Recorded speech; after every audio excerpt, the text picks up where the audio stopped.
नमस्कार. बरेच जण असं म्हणतात की व्हेज बिर्याणी असं काहीही नसतं. असते ती फक्त नॉनव्हेजची बिर्याणी. अहो, पण जर या पद्धतीने तुम्ही व्हेज बिर्याणी बनवाल ना, तर नॉनव्हेज बिर्याणीलाही विसरून जाल. सर्वात प्रथम मी काय केलंय, टोमॅटो, थोडे भिजलेले काजू आणि दही याची मस्त पेस्ट करून घेतली आहे. नंतर तेलामध्ये जिरं आणि चिरलेला कांदा घालून छान फ्राय करून त्यामध्ये फ्लावर, गाजर, मटार, फरसबी, बटाटा ह्या सर्व भाज्या घालून त्या फ्राय करून घेतल्या. त्यामध्ये लसूण आणि हिरवी मिरचीची पेस्ट घातली. त्यासोबत टोमॅटो, काजू, दही याची देखील पेस्ट घातली आणि हे सर्व तेल सुटेपर्यंत छान फ्राय करून घेतलं. त्यानंतर याच्यामध्ये काश्मीरी मिरची पावडर, बिर्याणी मसाला, धणा पावडर, जिरा पावडर, चाट मसाला आणि चवीप्रमाणे मीठ घालून सगळं अगदी तेल सुटेपर्यंत व्यवस्थित फ्राय केलं.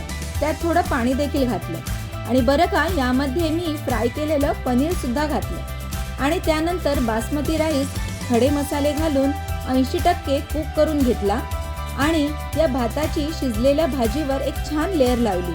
मग त्यावर तूप, केशराचे दूध, कोथिंबीर, तळलेला क्रिस्पी कांदा हे सगळं घालून त्याला व्यवस्थित बंद करून बारीक गॅसवर दमवर शिजवून घेतलं आणि तयार झाली अप्रतिम अशी व्हेजिटेबल दम बिर्याणी.